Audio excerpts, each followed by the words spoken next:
बिलादखिर बहुत वक्त हो चुका है। मैं अलहाज बैरिस्टर असदुद्दीन ओवैसी साहब को इस शहर के साथ आके सुकून दूंगा, इस शहर के साथ आके सुकून दूंगा। खामोश हो जाइए, नक्श नालैन सजा के चलते हैं, नक्श नालैन सजा के चलते हैं, चेहरे पे सुन्नत बढ़ा के चलते हैं। कोई है तो बताओ मेरे कायद की तरह, कोई है तो बताओ मेरे कायद की तरह, कलम हाथ में रखे संविधान बचा के चलते हैं। सिद्धि इंसानियत की आवाज तुम हो, वंचितों गरीबों के वफादार तुम हो, बाबा साहेब की तरह एक रहनुमा मिलाए। ओ मेरे कायद असद ओवैसी, पूरा हिंदुस्तान तुम हो, पूरा हिंदुस्तान तुम हो। जनाब अलहाज बैरिस्टर असदुद्दीन ओवैसी साहब से मैं गुजारिश करता हूँ कि वो तशरीफ लाए।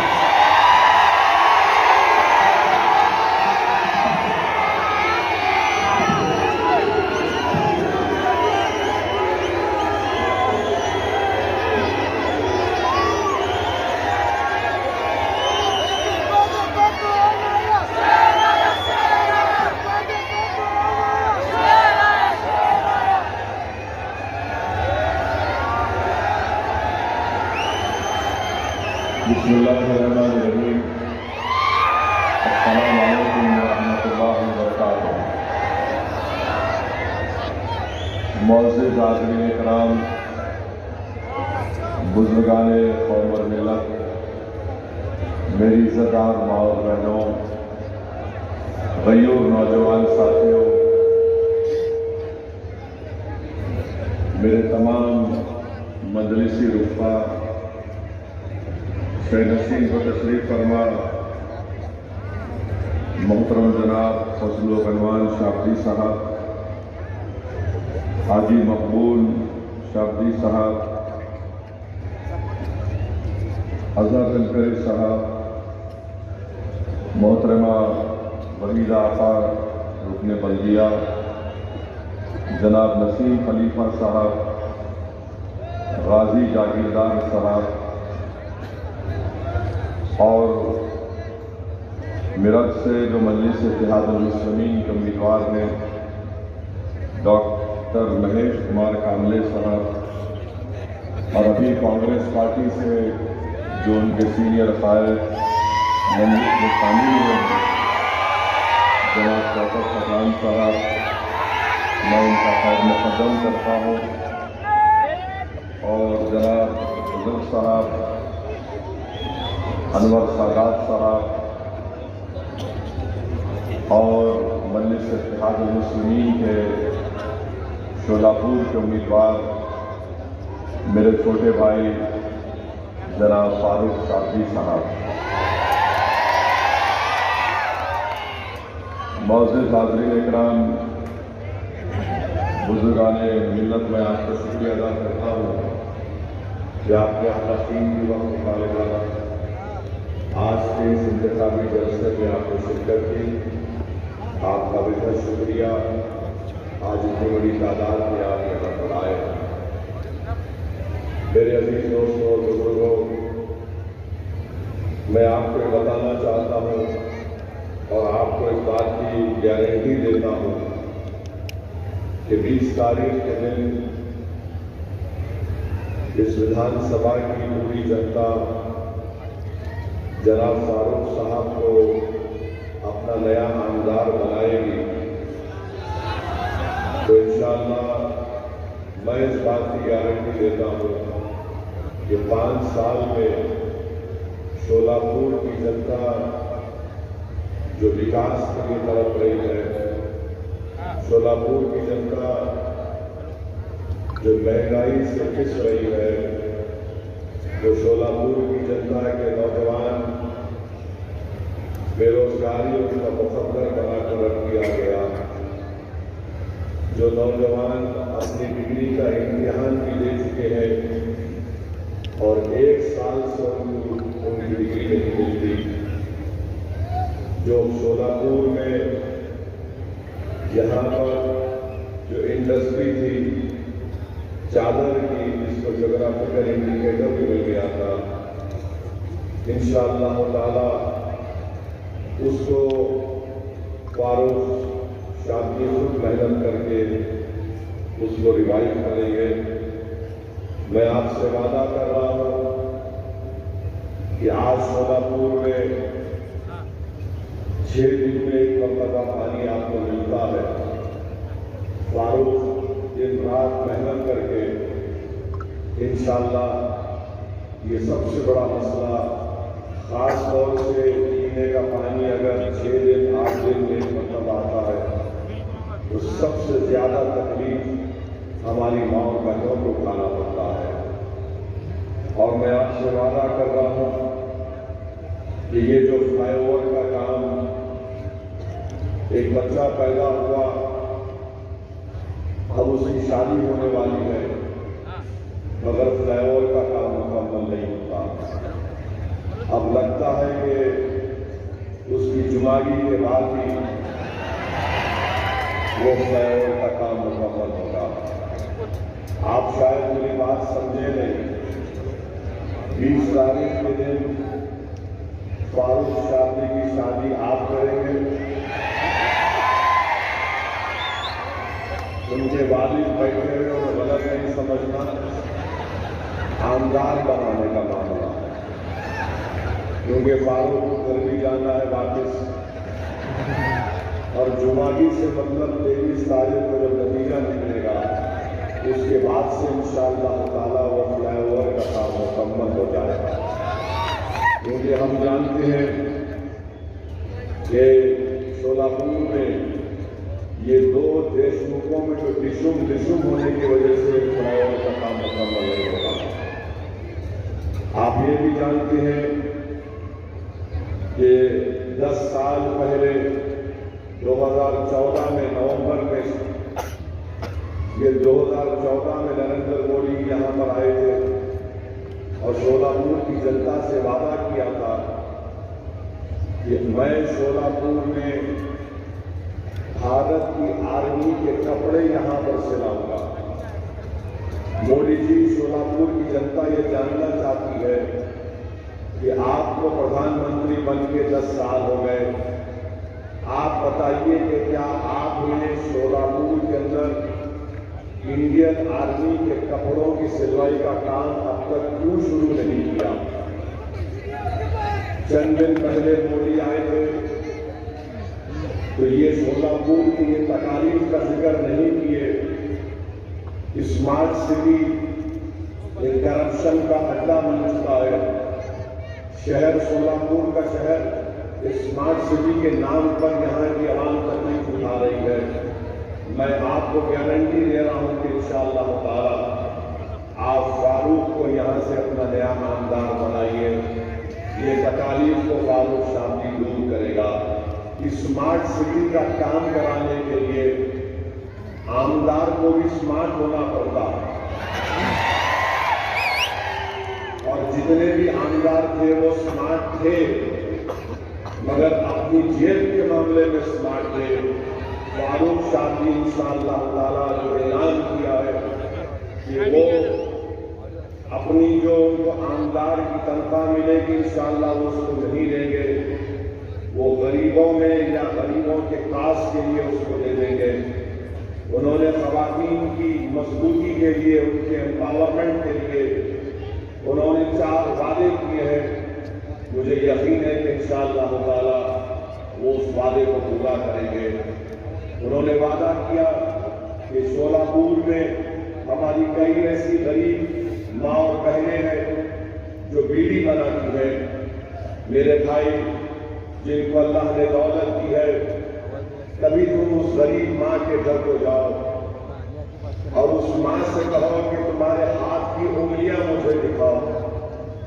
बीड़ी बनाते बनाते उनकी ये उंगलियों की, इनका जो चमड़ी होती है वो निकल जाती है, इनकी उंगलियां सफेद पड़ जाती, स्किन की बीमारियों को शुरू हो जाती है।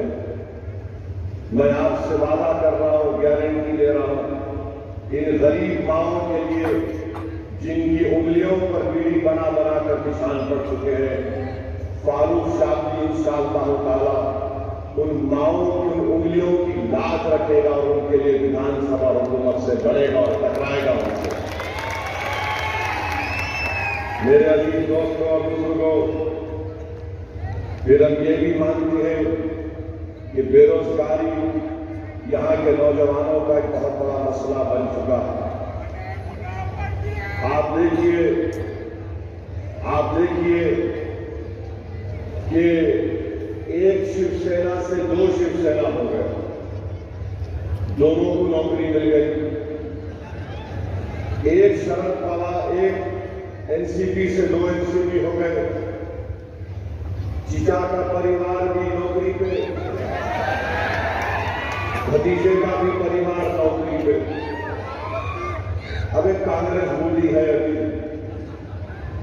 वहां पर भी लगे हुए काम पे। इन 5 बीजेपी है, इन तमाम पार्टियों में ही पूरी नौकरी तकसीम होकर रह गई। मगर शोलापुर की जनता खाली आस लेकर बैठी हुई है कि मेरे मुकद्दर में नौकरी कब आएगी। मैं आपसे वादा कर रहा हूं, फारूक शादी और नौजवानों की तरक्की के लिए, उन नौजवानों को जो रोजगार के लिए आज तड़प रहे हैं, इंशाअल्लाह फारूक उन नौजवानों के ख्वाबों को पूरा करने की कोशिश करेगा।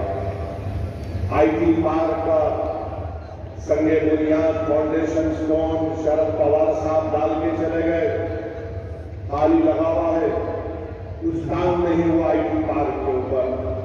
अगर आईटी पार्क पर काम होता तो यकीनन बहुत से कंपनीज यहां पर आके शोलापुर के गरीब नौजवानों को कुछ न कुछ तो रोजगार मिलता। तो ये शोलापुर के बहुत से मसाइल हैं और इंशाअल्लाह ताला मुझे यकीन है कि फारूक शादी इन तमाम तकालीफ को आपके दूर फरमाएंगे। पानी का मसला बहुत बड़ा है, बहुत बड़ा पीने के पानी का मसला है। यहां पर बीजेपी, नगर पालिका में बीजेपी के पास सत्ता है। अब पिछले 2.5 साल से तो इनकी यूपी की सरकार है, 10 साल से मोदी प्रधानमंत्री है। आप बताइए, अगर वो चाहते तो यहां पर पानी का मसला हल कर सकते थे, मगर नहीं किए। मोदी आए थे शोलापुर को, ना आर्मी के यूनिफॉर्म की स्टिचिंग की बात किए, ना ये पीने के पानी के मसले को हल करने की बात किए। मैं शोलापुर की जनता से और खास तौर से विधानसभा के, सेंट्रल के तमाम वोटर्स और खास तौर से हमारी मां और बहनों से अपील कर रहा हूं, एक बार आप 20 तारीख को बीजेपी को पानी पिला दीजिए, फारूक आपको हफ्ते में 4 दिन पानी पिलाएगा। एक बार 20 तारीख को बीजेपी को पानी पिला दो आप। माने पानी पिलाने का मतलब सियासी पानी पिलाना, कहीं जाके बोली के लोग पियो। वोट फारूक के हक में डालिए, उनको मालूम हो जाएगा कि गरीबों को और माँ और बहनों को तकलीफ देने का क्या है। दूसरी बात यह है कि यहां यूपी वाले बोल रहे हैं कि हम लाडली बहना में 1500 रुपए दिए, बोल रहे ना, बोल रहे। अब अगाड़ी वाले बोल रहे हम भी ऐसा कर देंगे कुछ। अब आप सुनिए, 1500 अगर किसी के अकाउंट में आ गए, हमारी मां और बहनें बैठी हुई है, मेरी बात से मुत्तफिक होंगी कि आज जवार जो है, जो 2014 में 30 रुपए था, वो आज 50 रुपए मिलता है। चावल 40 रुपए मिलता था 2014 में, वो आज 80 रुपए मिलता है। गेहूं 25 रुपए में था, 50 रुपए हो गया। गुड़ 30 रुपए में था, शोलापुर का देखो वो 50 रुपए हो गया। शक्कर, मोदी जी चाय बना के प्रधानमंत्री बन गए, अब उनकी चाय तो फ्री में आती, शक्कर भी उनको फ्री मिलती। मगर शोलापुर में शक्कर जो 30 रुपए थी 10 साल पहले, आज 45 रुपए में हो चुकी है। मसूर की दाल जो 50 रुपए बिकती थी 14 में, आज 90 रुपए में बिक रही है। लाल मिर्ची 100 रुपए में बिकती थी, आज 200 रुपए में बिक रही है। इमली 100 रुपए में कीमत थी 10 साल पहले, आज 500 रुपए में है। बैगन जो 5 रुपए में था 10 साल पहले, आज 25 रुपए हो चुका है। हरी मिर्ची 20 रुपए में थी, आज 40 रुपए हो चुकी है। प्याज 20 रुपए थी, आज 50 रुपए में हो चुकी है। आलू 10 रुपए था, आज 50 रुपए हो चुका है। फिर आप आ जाइए पेट्रोल 2014 में जब मोदी प्रधानमंत्री बने 72 रुपीस में था, आज 104 में हो गया। डीजल 55 रुपए में था 10 साल पहले, 1500 रुपए में उसमें 300 रुपए डालना पड़ता। तो शिंदे समझ रहे कि हम सबके कान में फूल है।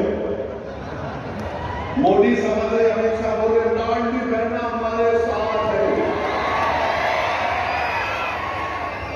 अरे भाई तुम 1500 रुपए दे के 1900 रुपए में से निकाल रहे,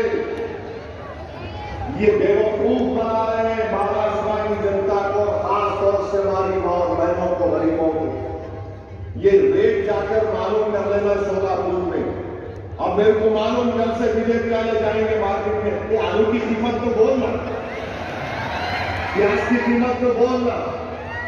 महंगाई मोदी जी महाराष्ट्र को बर्बाद कर रही है। देश में जो इन्फ्लेशन है 6.9 के करीब है, महाराष्ट्र में 7.3 के करीब है।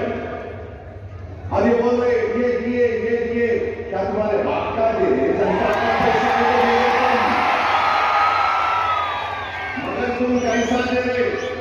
एक हाथ से 1500 डाल रहे और दूसरे हाथ से 1900 रुपए निकाल रहे। अब आप बताइए आपको क्या करना है 20 तारीख के दिन? आप क्या करेंगे बताइए? आप क्या करेंगे? क्या आप हिंदू मुसलमान की लड़ाई को देखेंगे या महंगाई को देखेंगे? किसको देखेंगे आप? आप महंगाई को देखेंगे? महंगाई आपको बर्बाद कर रही है तो हाथ उठाइए।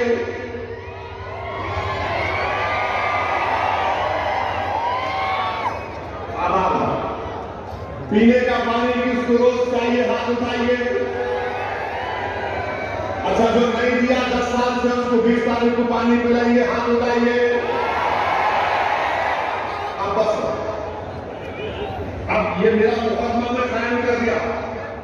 अब फैसला आप जज है, आप लोग जज है। मैं फारूक की तरफ से ये आपके सामने ये बात को रख रहा हूं कि क्यों आपको बीजेपी को, शिवसेना दोनों को, कांग्रेस को नहीं देना है। दोनों को सत्ता मिली, मगर दोनों ने राणा कर दिया सोलापुर को, बर्बाद कर दिया सोलापुर को। नौजवान रो रहा है, अरे 1 साल हो गया डिग्री का एग्जाम लेके, एक सर्टिफिकेट नहीं दे सकते तुम लोग?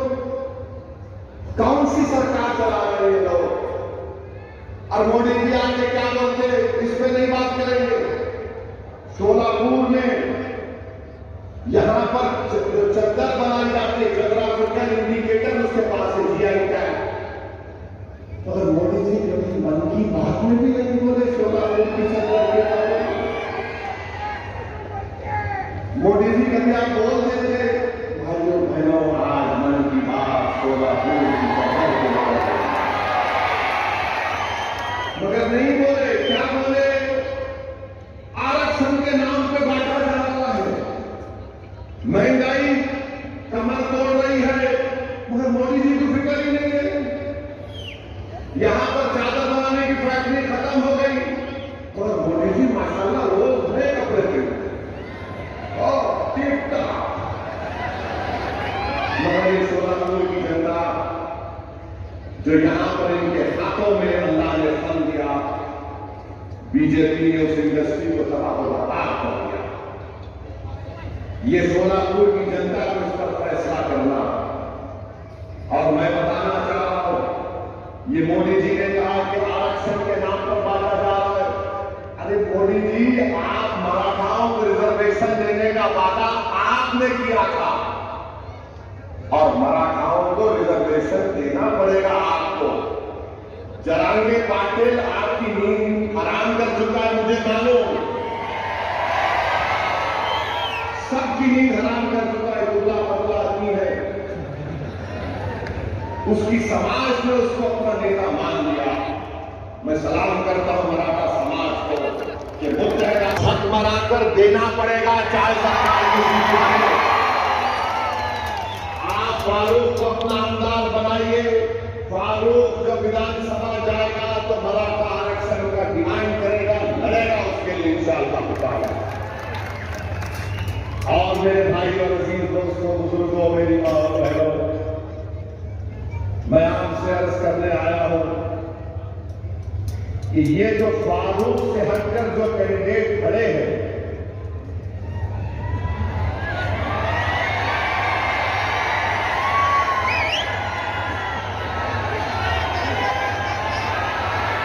आप समझ गए?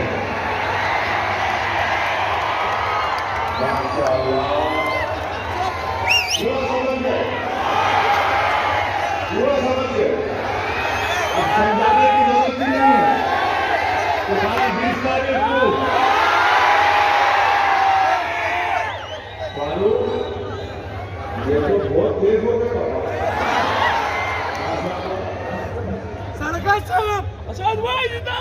अच्छा, मैं खाली बोल देता हूं जो मैं बोलना चाह रहा था। जो खड़े हुए हैं मैं उनसे अपील कर रहा हूं, भाई आप सीढ़ी मत बनो। जिस तरह आज हमारे पास शौकत पठान आ गया, हमारा दिल बुरा है, हमारा दिल बहुत बड़ा है, हम तुमको अपने गले से लगाने को तैयार है। सब पूरे पुरानी चीजें भूल जाएंगे।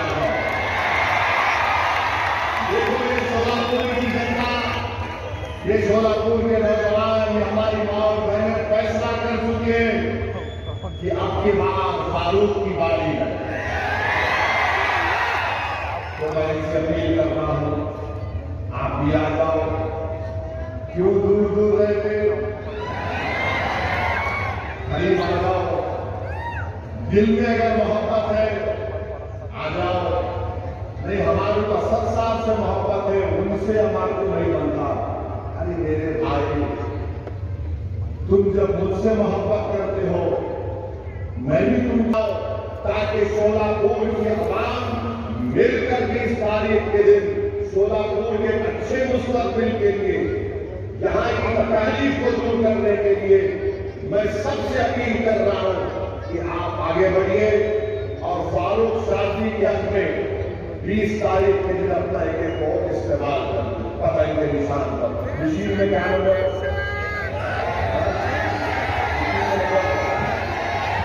मशीन में 6 नंबर फारूक साहब का।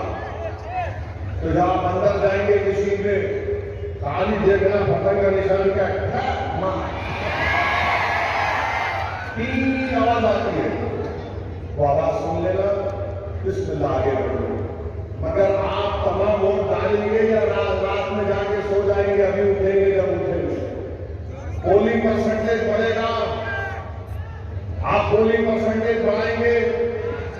आप हर आदमी, हर बहन, हर माँ, हर बुजुर्ग अपना वोट इस्तेमाल करेंगे। हाथ उठाकर जवाब दीजिए, आप पूरे अपना वोट डालेंगे। पोलिंग परसेंटेज आपका बढ़ना चाहिए, तभी फारूक की कामयाबी आसानी से हो जाएगी इंशाअल्लाह। आप आ जाइए। दूसरी चीज जो आपको बोलना चाह रहा था मैं, अभी आप देखेंगे 250 के ऊपर हम बैठे हुए थे मंच के ऊपर, तो मेरे को आगे कोई कागज दिए, देखिए आपको क्या था बोल रहा हूं आपको, बहुत मजे का, बहुत मजे का। मेरे को jail road police station commissionerate Solapur से हमारे सीनियर पुलिस इंस्पेक्टर साहब ने सेक्शन 168 BNSS की नोटिस दिए, मेरे को लव लेटर दिए।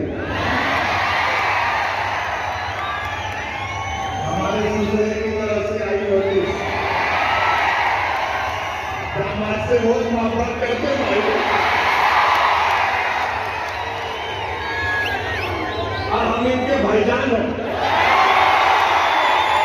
तो सर्दियों में हम उनके भाईजान की। I love you. अच्छा यार, इसमें क्या लिखे? इसमें लिखे, अंग्रेजी में बोल रहा हूं, लिटिल लिटिल इंग्लिश आती है।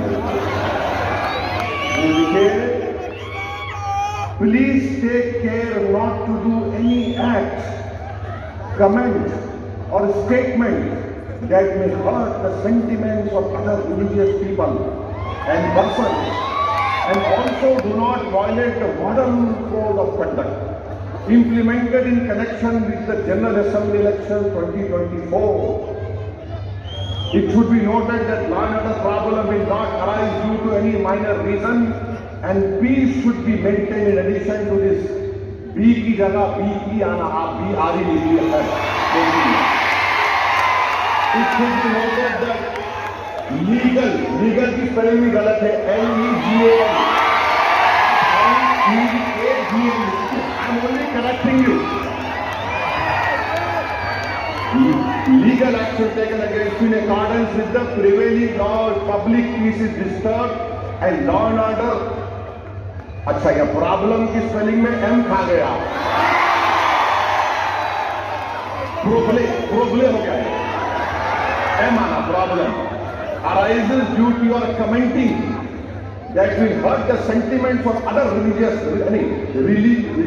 में जी खा गया,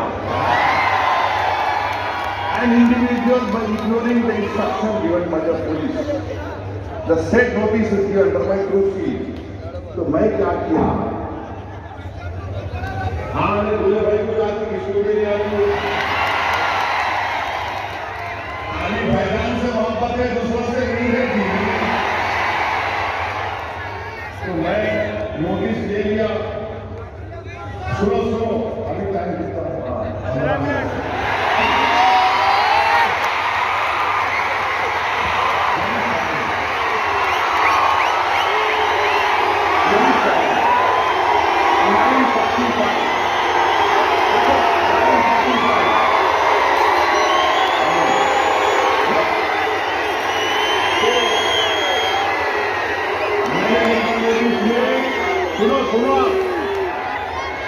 सुनो, मीडिया वालों 9:45 घड़ी चेक कर लो तुम्हारे लिए।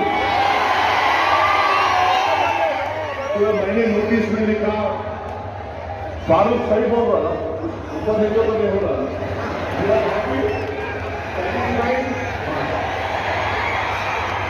अभी मैंने लिखा रिसीव द नोटिस, मैंने नोटिस रिसीव कर लिया। मैं अपोज द कंटेंट। हाँ बैठो, बैठो जी, बैठो, भाईजान बोल रहे बैठो। अपोज द कंटेंट है जो लिखे, हम उसको अपोज करके issuing authority has no power to issue notice during the period of model code of conduct. The permission of concerned returning officer of Solapur Central should have been taken.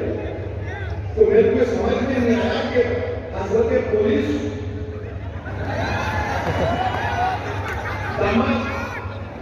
को lighter में दिल में हम बोलो कोई भी दूल्हे से लेके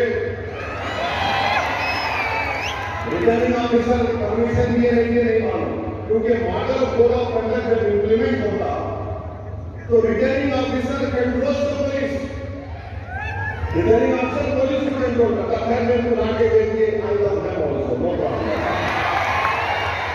अब हम सुनिए, आपको हम क्या लिखे, हम ये अंग्रेजी में पढ़ रहे थे, तर्जुमा करते। I have addressed more than 50 election meetings.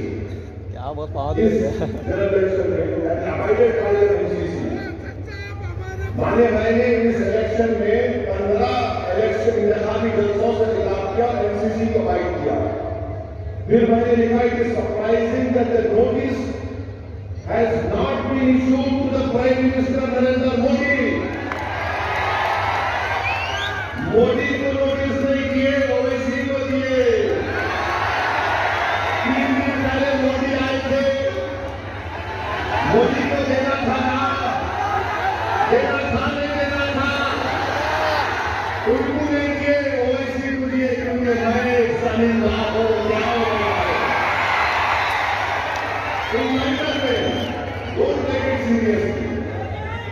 अब ये आप बताइए, ये क्या है? क्या मैं चले जाता हूं महाराष्ट्र में, आपसे मोहब्बत का इस शहर लेके आए हमारे लिए, तो मैं भी उनको दिल में देख के बोला, वाह मेरी महबूबा आ रही है, वाह मेरा ही इंतजार था। ये कहीं को करते रहे भाई मेरे पीछे, मैं बोलता ही नहीं था ये सब चीजें।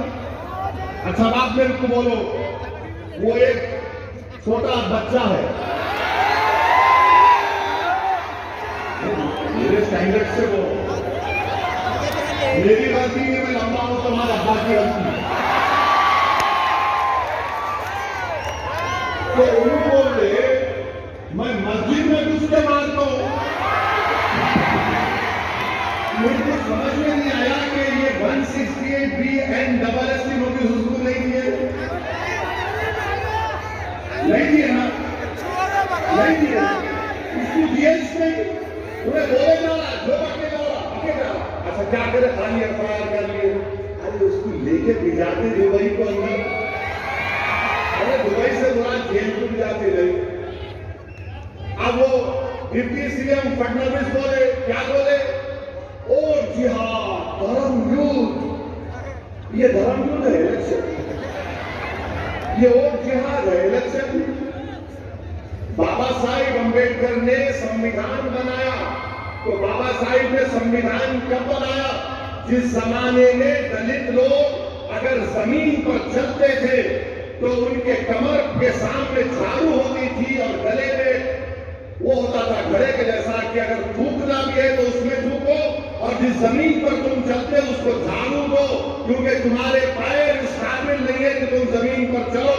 तो बाबा साहिब ने कहा कि कोई बड़ा नहीं, कोई छोटा नहीं, ओवैसी फडणवीस दलित सब बराबर होंगे। और बाबा साहिब ने संविधान में हम सबको इंसान का, all human beings are equal in the eye of the law.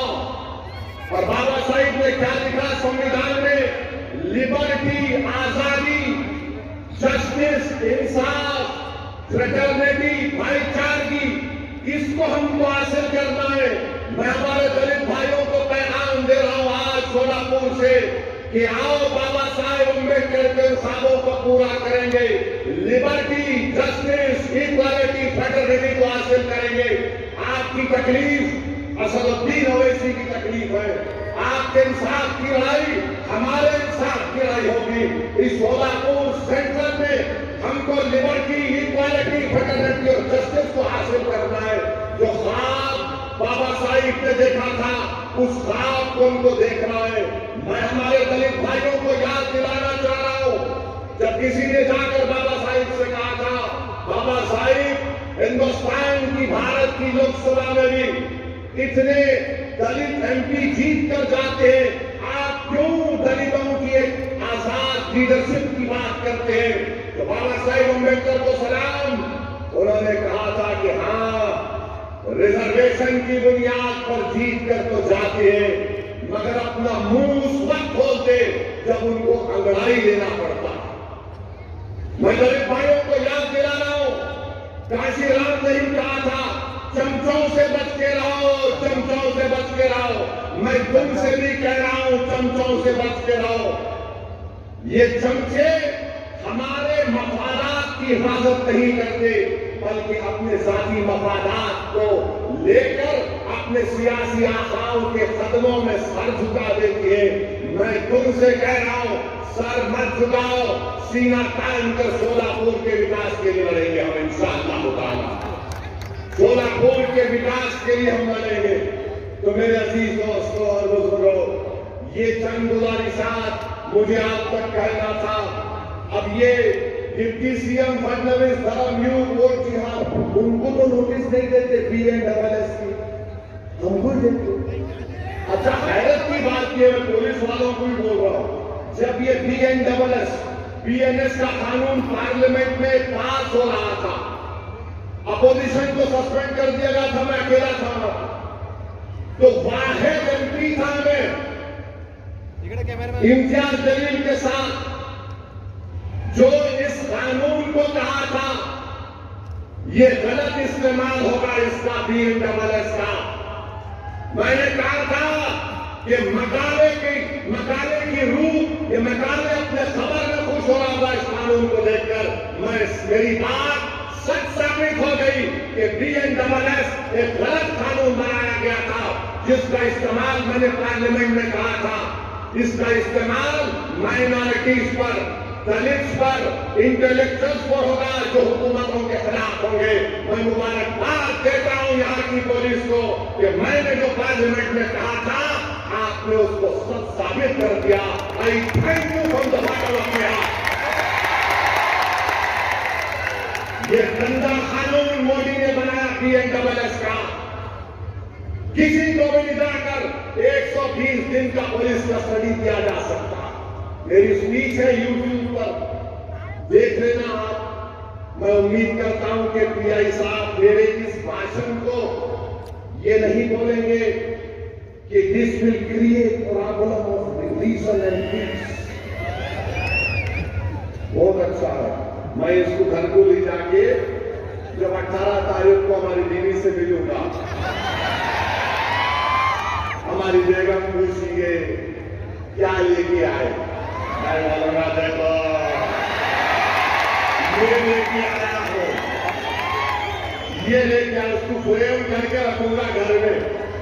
ये मेरे लिए मेडल है, तमगा। जवानी में तो लव लेटर ना लिखे ना मिला, मगर बुढ़ापे में मिलता है।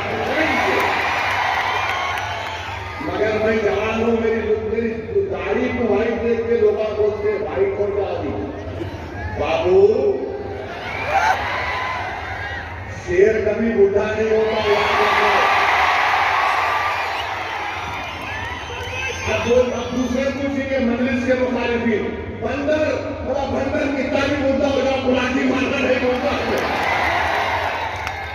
तो खैर ये लाइटर वेन में था, दिल में मत लीजिए। मेरे को बड़ी तकलीफ हुई कि आरो साहब अगर देते, रिटर्निंग ऑफिसर देते, मगर मेरे को उससे बड़ी तकलीफ ये कि मोदी जी आए थे, उन्होंने नहीं बोले एक सेफ है, एक है तो सेफ है। किसका मतलब उसका, किसको बोल रहे थे मोदी जी एक है तो सेफ है?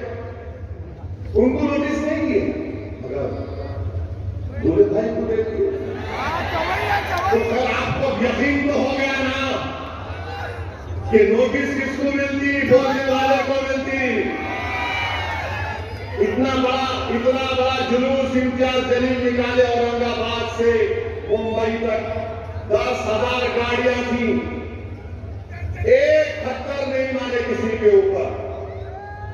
रसूलुल्लाह सल्लल्लाहु अलैहि वसल्लम के शान में जिसने गुस्ताखी करने की कोशिश की, कोई गुस्ताखी नहीं कर सकता जिसके लिए जमीन और आसमान बनाया गया।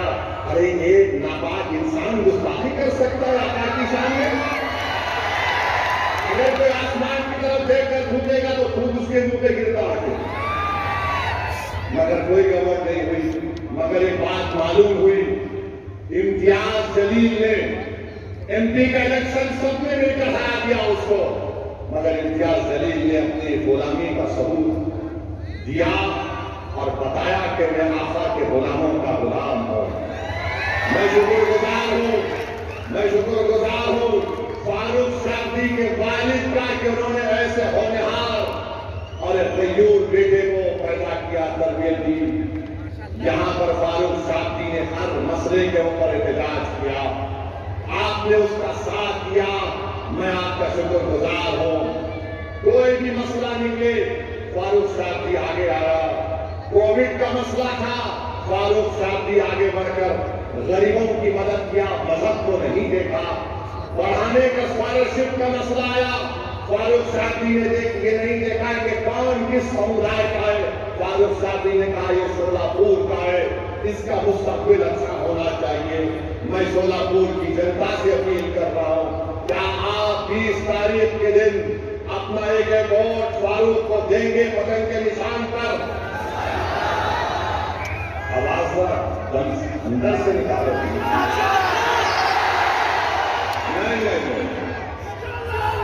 मोदी जा कहीं भी उनको को आवाज आना।